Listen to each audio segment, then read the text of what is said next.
Hello everyone, a very warm welcome to the line concept. कैसे हैं आप सभी? उम्मीद करता हूं बहुत अच्छे होंगे स्टूडेंट्स और पढ़ रहे होंगे, पढ़ाई कर रहे होंगे, प्रिपरेशन में व्यस्त होंगे, मशगूल होंगे। और स्टूडेंट्स, एक बार फिर आप सभी के सामने मैं लेकर आया हूं आपके लिए एक नया चैप्टर जिसका नाम है वेक्टर अलजेब्रा। इस टॉपिक के अंदर स्टूडेंट्स हम कवर करने वाले हैं बेसिक से लेकर बोर्ड लेवल और जेई मेंस और जो भी कॉम्पिटिटिव एग्जाम्स के बेसिक लेवल के जो क्वेश्चंस होते हैं और अच्छे लेवल के क्वेश्चंस हम एनसीईआरटी पर बेस्ड करने वाले हैं। तो अगर आप सीबीएसई बोर्ड से हैं, आप आरबीएसई बोर्ड से हैं या आप किसी भी और बोर्ड से हैं तो घबराएं नहीं, आप पढ़ सकते हैं ये लेक्चर सीरीज, क्योंकि इसके अंदर हम लोग सारे टॉपिक्स कवर करने वाले हैं स्टूडेंट्स। तो चलिए स्टूडेंट्स, बाकी बातें आपसे वीडियो लेक्चर में ही करते हैं। चलिए बिना कोई टाइम वेस्ट करे स्टार्ट करते हैं।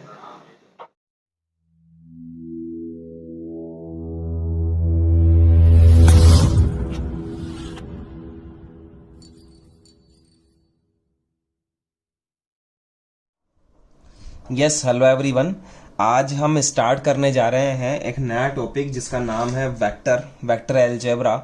और हम लोग बोर्ड के लेवल पे पूरा सब कुछ पढ़ेंगे यहाँ पर, और कंपटीशन एग्जाम्स के लिए भी जितना जैसे कि बेसिक से जो चाहिए होता है हम उस तरह से पूरी यहाँ पर स्टडी करने वाले हैं स्टूडेंट्स। तो आज का हमारा टॉपिक है वेक्टर, और इसको हिंदी में कहा जाता है स्टूडेंट्स सदिश। आप समझिएगा, सबसे पहले हम लोग बात करना चाहते हैं कि वेक्टर क्या होता है, लेकिन उसके पहले मैं आपको बताना चाहूँगा स्टूडेंट्स की फ़िज़िकल क्वांटिटीज़ क्या होती है, क्योंकि ये आपको जानना ज़रूरी है कि फ़िज़िकल क्वांटिटीज़ क्या होती है। समझिएगा ध्यान से स्टूडेंट्स, टू टाइप की फ़िज़िकल क्वांटिटीज़ होती है। पहली होती है स्केलर और दूसरा होता है वेक्टर। यह आपने फिजिक्स में भी पढ़ा होगा कि एक होती है स्केलर क्वांटिटी और एक होती है स्टूडेंट्स वेक्टर क्वांटिटी। मैं सिंपल सी बात करूं तो स्केलर क्वांटिटीज वो क्वांटिटीज होती है जिसके अंदर ओनली ऑन मैग्नीट्यूड होता है, ओनली मैग्नीट्यूड होता है, समझ रहे हैं। वहीं वेक्टर क्वांटिटीज की बात करूं तो ऐसी क्वांटिटीज स्टूडेंट जिसमें मैग्नीट्यूड तो होता ही है, साथ में डायरेक्शन भी होती है। मैग्नीट्यूड भी होता है और डायरेक्शन भी होती है। मैग्नीट्यूड का मतलब है स्टूडेंट्स वैल्यू, सिर्फ वैल्यू होती है। यहाँ पर डायरेक्शन की बात करूँ तो यहाँ पर डायरेक्शन का नामो निशान भी नहीं होता, यहाँ डायरेक्शन नहीं होती है। किसमें? स्केलर क्वांटिटीज में। जैसे कि मैं आपसे बात करूँ मास को आप नाप सकते हो 5 kg 10 kg, समझ रहे हैं, लेकिन मास की कोई फिक्स डायरेक्शन नहीं है, ठीक है, कि मास किधर लगेगा किधर नहीं लगेगा। वहीं मैं आपसे बात करूं स्टूडेंट्स वॉल्यूम के बारे में, तो वॉल्यूम आप नाप सकते हो, आप मेजर कर सकते हो, जैसे 1 मीटर क्यूब, 3 मीटर क्यूब या फिर 10 लीटर्स। तो आप इनको सिर्फ मेजर कर सकते हो, ओनली यहाँ पर आपको वैल्यू देखने को मिलती है। तो सिर्फ मैग्नीट्यूड होता है, इसलिए ये जो क्वांटिटीज़ होती हैं उनको हम कहते हैं स्टूडेंट्स स्केलर क्वांटिटीज़। जबकि हमारे पास में वेक्टर क्वांटिटीज़ कौन सी होती है, जिसके अंदर मैग्नीट्यूड तो होगा ही होगा, साथ ही साथ डायरेक्शन भी होगी। अच्छा, ऐसी कौन कौन सी क्वांटिटीज़ होती है समझिए आप मेरी बात को। जैसे कि मैंने आपसे बात करी displacement. What is the displacement? Displacement क्या होता है स्टूडेंट्स? एक पॉइंट से लेकर दूसरे पॉइंट की जो सीधी डिस्टेंस होती है, सीधी, उसको हम कहते हैं डिस्प्लेसमेंट। अब देखिए, ए से बी तक सपोज मैंने माना कि ये 2 मीटर है, क्या है, 2 मीटर है, तो ए से बी तक जाएगी तो एक फिक्स डायरेक्शन भी है, देखिए ए से बी की तरफ, तो वैल्यू तो है ही, मतलब कि मैग्नीट्यूड तो है ही, मैग्नीट्यूड तो है ही, कितना, 2 मीटर। साथ के साथ में डायरेक्शन भी है यहाँ पर, ए टू बी। तो देखिए मैग्नीट्यूड भी है, डायरेक्शन भी है, तो इसका मतलब डिस्प्लेसमेंट क्या है, इज अ वेक्टर क्वांटिटी। एक एग्जांपल और लेते हैं स्टूडेंट, समझिएगा। फोर्स, पहले समझिए, लिखने का काम बाद में करना है स्टूडेंट्स, मैं आपको नोट्स बताऊंगा अच्छे खासे लिखे हुए। जैसे कि फोर्स है, तो जैसे कोई ब्लॉक है मेरे पास में, उसका मास m है, अगर मुझे इस ब्लॉक पे फोर्स लगाना है तो फोर्स की वैल्यू है 5 न्यूटन। क्या है? 5 न्यूटन। तो 5 न्यूटन तो है वैल्यू, मतलब कि ये मैग्नीट्यूड है, ये तो क्या है, मैग्नीट्यूड है। और किस डायरेक्शन में लग रहा है, इधर से इस डायरेक्शन में, तो डायरेक्शन भी है, मैग्नीट्यूड भी है एंड डायरेक्शन भी है, तो इसका मतलब फोर्स भी क्या है, एक वेक्टर क्वांटिटी है। समझ में आया स्टूडेंट्स? तो कैसे लिख सकते हैं हम इसको, अगर नोट्स के तौर पर लिखना चाहें तो हमारे पास लिखे हुए हैं ऑलरेडी कि फिजिकल क्वांटिटीज, ठीक है, scalar quantities which have only magnitude and which are not related to any fixed direction in space, example mass, volume, density, temperature etcetera, represented by real number, value है तो real number से denote करोगे, like mass is equal to 5 और 10 kg etcetera. वहीं मैं आपसे बात करूं अगर वेक्टर क्वांटिटीज के बारे में, तो क्या होगा, quantities which have both magnitude and direction, example displacement A से बी, मैग्नीट्यूड है 2 मीटर और डायरेक्शन क्या है स्टूडेंट्स, स्पेसिफाइड है ए टू बी। वेलोसिटी हो गई, एक्सेलरेशन हो गया, वेट हो गया, फोर्स हो गया एक्सेट्रा। ये वो वाली क्वांटिटीज होती हैं जिनमें मैग्नीट्यूड और डायरेक्शन भी होता है। एक सिंपल से तौर पर आप ऐसे लिख सकते हो एक ब्रैकेट में कि मैग्नीट्यूड भी होगा TUDE मैग्नीट्यूड प्लस डायरेक्शन भी होगी, और इसमें बात करूं तो ओनली ऑन मैग्नीट्यूड ही होगा। समझे एवरीवन आप? तो ये आपने लिख लिया है स्टूडेंट्स, ये नोट्स मैंने जो आपको बताए थे ये आप लिख लीजिए पीछे पॉज करके। और अब हम आपसे बात करना चाहते हैं स्टूडेंट्स कि वेक्टर दिखता कैसा है, रिप्रेजेंटेशन ऑफ वेक्टर। तो पॉइंट है हमारा रिप्रेजेंटेशन ऑफ वेक्टर, कि रिप्रेजेंट कैसे करते हैं वेक्टर को। तो देखिए स्टूडेंट्स, वेक्टर का जो रिप्रेजेंटेशन होता है वो कुछ इस टाइप से होता है। देखिए आप, एक ऐसा बो देखा है आपने, और बो में जो एरो लगता है, तीर जो होता है, वही स्टूडेंट्स वेक्टर का साइन होता है। कि इस तरह से तो हो गई तीर, और आगे की तरफ एरो का साइन जो होता है, ठीक है। इस तरह से हम लोग रिप्रेजेंट करते हैं वेक्टर को, जिसके अंदर इसका जो टेल पार्ट होता है स्टूडेंट्स, ये पीछे वाला जो पार्ट है एरो के पीछे वाला, इसको हम लोग टेल पार्ट बोलते हैं, टेल पार्ट। और टेल पार्ट क्या बताता है स्टूडेंट्स, ये बताता है represents the magnitude of the vector. क्या बताता है ये टेल पार्ट? मैग्नीट्यूड को बताता है। वहीं हम बात करें कि ये आगे की तरफ जो एरो का पार्ट होता है, जो एरो होता है स्टूडेंट्स, एरो क्या बताता है, रिप्रेजेंट्स द डायरेक्शन। ये इस वेक्टर की डायरेक्शन को रिप्रेजेंट करता है। समझे बात को? अब देखिए स्टूडेंट्स, इस वेक्टर का जैसे मान लीजिए कि यहां पर पॉइंट है P, यहां पर पॉइंट है Q, है ना। देखिए अगर यहां पर पॉइंट है P, यहां पर पॉइंट है Q, तो P को तो मैं कहूंगा इनिशियल पॉइंट और Q को मैं कहूंगा टर्मिनल पॉइंट। समझ रहे हैं? इनिशियल पॉइंट मतलब जहां से वेक्टर स्टार्ट हो रहा है, और फाइनल पॉइंट यानी कि टर्मिनल पॉइंट जहां पर वेक्टर खत्म हो रहा है स्टूडेंट्स। तो जब मैं इसका नाम लिखूंगा तो मैं क्या लिखूंगा, PQ इज अ वेक्टर। और PQ वेक्टर को आप डिनोट कर सकते हैं इस टाइप से, PQ वेक्टर, PQ के ऊपर वेक्टर का साइन। समझ में आया स्टूडेंट्स? इससे डायरेक्शन भी फिक्स कर सकते हैं कि ये जो वेक्टर है P से Q की तरफ जा रहा है। ठीक है, एक नोट हम लोग यहाँ पर लिखेंगे, नोट नंबर 1, कि vectors are generally denoted by A vector, B vector, C vector etcetera. आपको जब आप एक्सरसाइज करेंगे, क्वेश्चन करेंगे, तो आपको लिखा हुआ मिलेगा कि ए वेक्टर से डिनोट कर दिया, कई जगह पर बी वेक्टर से डिनोट कर दिया, कई जगह पर स्टूडेंट सी वेक्टर से डिनोट कर दिया। तो ऐसे डिनोट करे हुए आपको मिलेंगे। तो ये भी एक नोट है कि आपको generally A vector, B vector and C vector से डिनोट करे हुए वेक्टर मिलेंगे स्टूडेंट्स।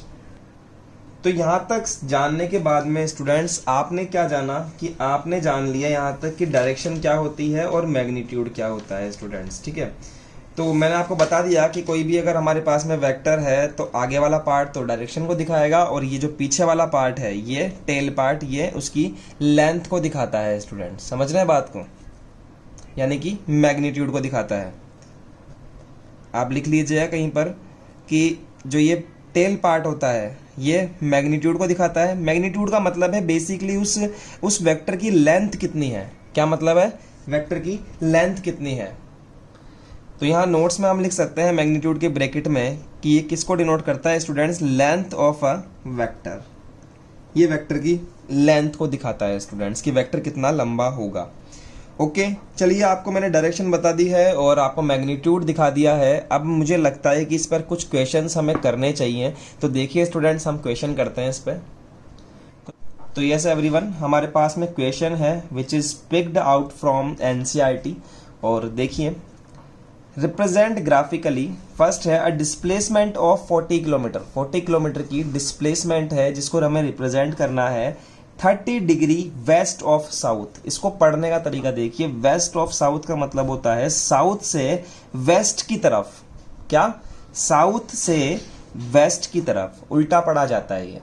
तो चलिए पहला करके दिखाता हूं, फिर हम सेकंड और थर्ड करेंगे। सबसे पहले तो स्टूडेंट्स, इस तरह के क्वेश्चन को करने के लिए आपके पास में एक ऐसा डायग्राम होना चाहिए जिसमें आप चारों के चारों डायरेक्शन दिखा सको, east, west, north and south. ठीक है, इस तरह का डायग्राम आपको बनाना है। बीच में होगा ओरिजिन ओ। अब क्वेश्चन क्या बोल रहा है कि साउथ टू वेस्ट, साउथ से वेस्ट की तरफ 30 डिग्री 40 किलोमीटर। तो देखिए साउथ कहां पर है, ये रहा। साउथ से इस तरफ वेस्ट की तरफ कितना डिग्री, 30 डिग्री पर। तो यहां से 30 डिग्री नापेंगे और कितना चलना है, 40 किलोमीटर चलना है। 30 डिग्री नापा और ये चल गया मैं 40 डिग्री। आप स्केल से बनाना, ये देखिए चल गया 40 डिग्री।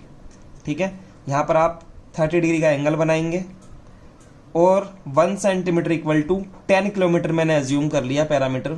10, 20, 30 and this is 40। मैं पैरामीटर दे सकता हूं यहां पर कि 1 सेंटीमीटर इक्वल टू 10 किलोमीटर्स। समझ गए स्टूडेंट्स? तो यहां लिख दीजिए 40 किलोमीटर। सिमिलरली सेकंड क्वेश्चन भी करेंगे। 60 kilometre 40 degree east to north, north से ईस्ट की तरफ, नॉर्थ से ईस्ट की तरफ 40 डिग्री पर, और कितना किलोमीटर, 60 किलोमीटर। तो ये ऐसे जाएगा स्टूडेंट्स। ठीक है, 40 degree north to east, yes north to east. 1 2 3 4 5 6। ठीक है, तो ये कितना गया, 60 किलोमीटर्स। थर्ड देखिए स्टूडेंट्स, 50 किलोमीटर साउथ ईस्ट, मतलब east to south, east to south, east to south, यानी कि इस दिशा के अंदर कितना, 50 kilometres, 50 kilometre east to south. और यहां पर एंगल दे रखा है students 45 degree, 45 degree east to south. तो यहां से बनेगा, देखिएगा 45 डिग्री पे इस तरह से, this is the angle of 45 degree. और कितना स्टूडेंट्स, 50, 1 2 3 4 एंड 5। तो यहां लिखूंगा मैं 50 kms। समझ गए एवरीवन? इस तरह से आप यहां पर लिखेंगे और एंगल की डायरेक्शन जरूर देंगे आप। देखिए कैसे, जैसे कि फर्स्ट वाला क्वेश्चन था west of south, south to west, तो साउथ टू वेस्ट था तो एंगल की डायरेक्शन होगी साउथ टू वेस्ट। वैसे ही सेकंड वाला था नॉर्थ टू ईस्ट, तो नॉर्थ टू ईस्ट है स्टूडेंट्स, तो यहां पर देंगे डायरेक्शन इस टाइप से।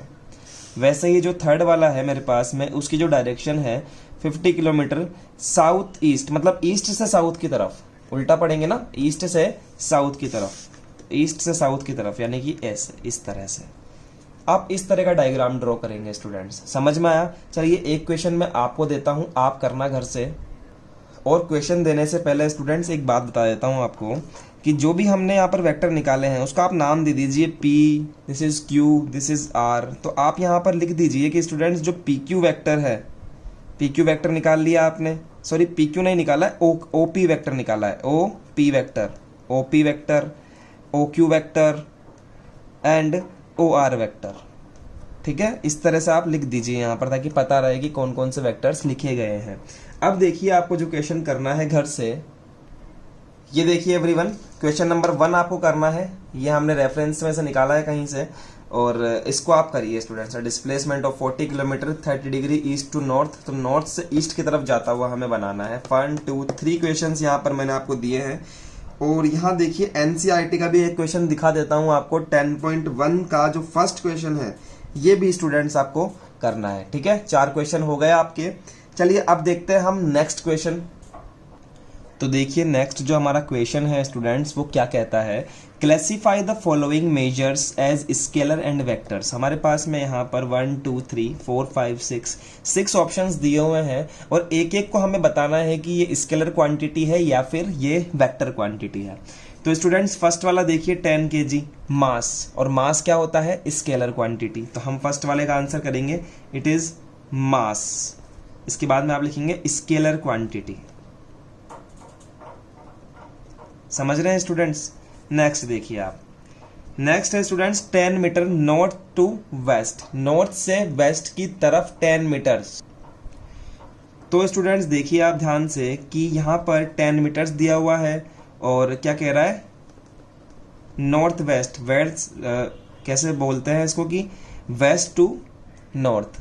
तो ध्यान से देखें तो ये तो हमें मिल गया मैग्नीट्यूड, मैग्नीट्यूड है, और ये है, ये क्या दिया हुआ है हमें? ये डायरेक्शन दिया हुआ है। तो हमारे पास में मैग्नीट्यूड ही मिल गया और डायरेक्शन भी मिल गया, तो this quantity is vector quantity.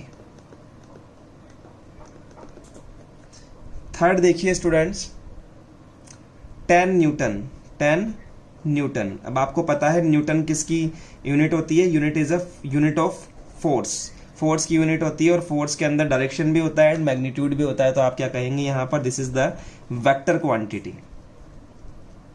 समझ रहे हैं? नेक्स्ट देखिए fourth question 30 kilometres per hour. तो स्टूडेंट्स जब आपको इस तरह का दिया जाए 30 किलोमीटर्स पर आवर, तो आप इसको स्पीड बोलेंगे, और स्पीड है तो सिर्फ और सिर्फ मैग्नीट्यूड है। देखिए आप, सिर्फ मैग्नीट्यूड है 30 किलोमीटर पर आवर, सिर्फ और सिर्फ मैग्नीट्यूड है, इसलिए ये कैसी है स्टूडेंट्स? ये स्केलर क्वांटिटी है। अगर यहां पर डायरेक्शन भी देता है स्टूडेंट्स, तो ये क्या बन जाती? ये वेलोसिटी बन जाती। तो आप लिख लीजिए इफ डायरेक्शन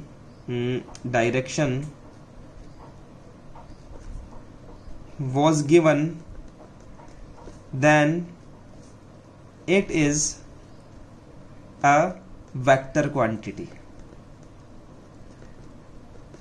ओके, चलिए देखिए अब हम लेने जा रहे हैं क्वेश्चन नंबर 5। देखिए 5 के अंदर क्या है स्टूडेंट्स? 50 मीटर पर सेकंड। अब ध्यान से सुनिए मेरी बात को कि 50 मीटर पर सेकंड आपको दिया हुआ है। इससे पहले हमें दिया हुआ था, पहले की बात करूं, इससे पहले मुझे दिया हुआ था 30 किलोमीटर पर आवर। देखिए यूनिट कहीं ना कहीं सेम है, सेम है कहीं ना कहीं। देखिए 50 मीटर पर सेकंड है, यहाँ पर 30 किलोमीटर पर आवर है। ये थोड़ी सी बड़ी यूनिट है, ये छोटी यूनिट है, लेकिन यूनिट क्या है? सेम सेम सी है। तो स्टूडेंट्स हमें पहले दिया हुआ था सिर्फ 30 किलोमीटर पर आवर, इसलिए हम उसको स्पीड बोल रहे थे। क्या बोल रहे थे? स्पीड। लेकिन यहाँ इस क्वेश्चन में देखिए अब 50 मीटर पर सेकंड और साथ में आपको डायरेक्शन भी दी है टुवर्ड्स नॉर्थ, यानी कि आपको मैग्नीट्यूड तो दिया हुआ ही है और प्लस आपको यहाँ पर टुवर्ड्स नॉर्थ बोल के, टुवर्ड्स नॉर्थ बोल के आपको यहाँ पर डायरेक्शन भी उसने दे दिया है स्टूडेंट्स। तो ये क्या हो गई? Is a vector quantity. Vector quantity, vector quantity क्या हो गया? वेलोसिटी। क्योंकि वेलोसिटी के अंदर यूनिट तो होती है मीटर पर सेकंड या फिर किलोमीटर पर आवर, लेकिन डायरेक्शन भी दे देगा तो ये वेलोसिटी हो जाएगा। 6th क्वेश्चन देखिएगा, यहां देखिए 10 raise to the power 9 coulomb, 10 raise to the minus power 9 coulomb, COLOUMB, coulomb दिया हुआ है। स्टूडेंट्स कूलाम क्या होता है? Electric charge, electric charge physics में पढ़ा होगा इलेक्ट्रिक चार्ज। और इलेक्ट्रिक चार्ज एक वेक्टर क्वांटिटी होती है क्योंकि फिक्स डायरेक्शन में होता है इलेक्ट्रिक चार्ज, तो it is a vector quantity. Same question आपको देता हूं करने के लिए, क्वेश्चन नंबर 2 आपके लिए स्टूडेंट्स, ये करेंगे आप और इसमें बताएंगे कि कैसे होगा, क्या होगा, जो भी है व्हाटएवर, आप इसका डिस्क्रिप्शन लिखेंगे अच्छे से। क्वेश्चन नंबर 2, ये अभी वाले क्वेश्चन का स्टूडेंट्स आंसर है। आप सुंदर सुंदर राइटिंग में लिख लीजिए इस वाले को। अगर आपको पहले वाला जो मैंने करके बताया था वो समझ में नहीं आया है, वो बाय द वे, तो 1 2 3 4 5 6 के 6 क्वेश्चन है। देखिए स्टूडेंट्स, और कुछ क्वेश्चंस मैंने आपको करने के लिए दे भी दिए हैं। एंड अब हम स्टूडेंट्स नया क्वेश्चन देखने के लिए जा रहे हैं। देखिएगा, classify the following measures as scalar and vector. आपको बताना है कि कौन सा स्केलर है एंड कौन सा वेक्टर है। तो देखिए स्टूडेंट्स, सॉल्यूशन सबसे पहले फर्स्ट वाला लेंगे 5 ग्राम। क्या है स्टूडेंट्स, ये मास है और मास क्या होता है, एक स्केलर क्वांटिटी होती है। नेक्स्ट देखिए सेकंड वाला 1000 सेंटीमीटर क्यूब। देखिए सेंटीमीटर क्यूब किसकी यूनिट है, ये वॉल्यूम की यूनिट है। तो वॉल्यूम क्या होता है, ये भी एक स्केलर क्वांटिटी है। ठीक है। थर्ड देखिए स्टूडेंट्स 10 न्यूटन। न्यूटन क्या है, फोर्स है, और फोर्स क्या है, एक वेक्टर क्वांटिटी है। फोर्थ देखिए students 30 kilometre per hour. 30 kilometre per hour क्या है, स्पीड है, क्योंकि डायरेक्शन नहीं दिया हुआ। अगर डायरेक्शन दिया हुआ होता तो ये वेलोसिटी होता। स्पीड है, और स्पीड क्या होती है, speed is a scalar quantity. Fifth देखिए 10 ग्राम पर सेंटीमीटर क्यूब। ये किसकी यूनिट होती है, ये होती है डेंसिटी की यूनिट, ग्राम पर सेंटीमीटर क्यूब, डेंसिटी। और स्टूडेंट्स ये एक स्केलर क्वांटिटी होती है। हमारे पास में सिक्स्थ और है, यहाँ पर हम लिखे नहीं, 20 मीटर पर सेकंड। ये रहा ना स्टूडेंट्स, लिख तो लिया, ये रहा सिक्स्थ, ये रहा यहाँ पर। तो सिक्स का आंसर क्या होगा, सिक्स का आंसर क्या होगा बताइए। देखिए मीटर पर सेकंड किसकी होती है, स्पीड की, बट यहाँ पर डायरेक्शन भी दिया हुआ है तो ये वेलोसिटी हो जाएगा स्टूडेंट्स। 20 मीटर पर सेकंड क्या हो गया, वेलोसिटी, और this is the quantity of vector. एक क्वेश्चन और देख लेते हैं स्टूडेंट्स आज का नेक्स्ट क्वेश्चन देखिए। ये आपके सामने, classify the following as scalar and vector quantities, और आपको 1 2 3 4 5 6 और 7 ऑप्शंस दिए हैं यहाँ पर। चलिए एक एक करके बात करेंगे और इनका हम लोग सॉल्यूशन करने का स्टार्ट करते हैं। नंबर 1 है टाइम पीरियड। टाइम का मतलब है स्टूडेंट्स, टाइम का कोई डायरेक्शन नहीं होती है, तो time is a scalar quantity. तो टाइम पीरियड भी क्या होगा, स्केलर क्वांटिटी होगा। ठीक है। सेकंड देखिए स्टूडेंट्स डिस्टेंस। अब देखिए आप, डिस्टेंस क्या होता है, एक पॉइंट ए यहाँ पर है, एक पॉइंट बी यहाँ पर है। अब कैसे भी हो सकती है डिस्टेंस, तो गलियों में से जा रहा है एक इंसान, ऐसे जाता जाता जाता जाता बी तक पहुंच गया। तो यहाँ तो उसकी डायरेक्शन ऐसे थी, यहाँ ऐसे थी, यहाँ पर इधर हो गई, फिर यहाँ पर इधर हो गई, यहाँ हो गई। तो कोई फिक्स डायरेक्शन नहीं है, मतलब कि वो 10 जगहों पर घूमता हुआ अपने घर पर गया है। तो डिस्टेंस क्या हो गई, एक स्केलर क्वांटिटी हो गई। Distance is not a fix direction quantity, so it is a scalar quantity. वहीं मैं आपसे बात करूं स्टूडेंट्स थर्ड की, थर्ड क्या है, डिस्प्लेसमेंट है। डिस्प्लेसमेंट का मतलब होता है कि अगर आपके पास में एक पॉइंट ए है और दूसरा पॉइंट बी है, तो ए पॉइंट से बी पॉइंट तक जाने की जो डिस्टेंस होती है स्टूडेंट्स, सीधी डिस्टेंस, उसको हम डिस्प्लेसमेंट बोलते हैं। तो डिस्प्लेसमेंट के अंदर क्या होता है कि जो मैग्नीट्यूड है वो तो हो गई, जैसे सपोज मैंने कि मान लिया यहाँ पर एक्स मीटर, कुछ भी हो सकता है एक्स मीटर, लेकिन एक डायरेक्शन भी फिक्स है, क्या, ए टू बी। तो इसीलिए ये क्वांटिटी होती है स्टूडेंट्स वेक्टर क्वांटिटी। फोर्थ देखिए एवरीवन, फोर्थ है फोर्स। फोर्स भी एक क्या है, वेक्टर क्वांटिटी है। फोर्स वेक्टर क्वांटिटी है, पढ़ाया अभी। नेक्स्ट देखिए फिफ्थ, वर्क। अब फोर्स से वर्क किस डायरेक्शन में होगा हमें नहीं पता, इसलिए जो वर्क होता है ये एक स्केलर क्वांटिटी होता है। नेक्स्ट देखिए सिक्स्थ, वेलोसिटी। अब ये भी बताया था, वेलोसिटी की यूनिट किलोमीटर पर आर होती है, और इसके साथ साथ ही इसका डायरेक्शन भी हमें दिया हुआ होता है, तो ये एक वेक्टर क्वांटिटी है। वेलोसिटी एक वेक्टर क्वांटिटी है स्टूडेंट्स। और एक्सेलरेशन भी ध्यान रखिए, एक प्रॉपर डायरेक्शन में ही होता है, इसलिए ये भी एक वेक्टर क्वांटिटी है। ठीक है स्टूडेंट्स, तो ये बेसिक थे आपके वेक्टर क्वांटिटीज के। नेक्स्ट वाले लेक्चर में आपसे मिलेंगे और वेक्टर के बारे में कुछ और बातें भी करेंगे कि क्या इनके टाइप्स होते हैं और उस पर किस तरह से क्वेश्चन आते हैं। आज के लिए इतना ही स्टूडेंट्स, मिलते हैं आपसे नेक्स्ट लेक्चर के अंदर और बात करेंगे आगे की। आज के लिए ऑल द बेस्ट।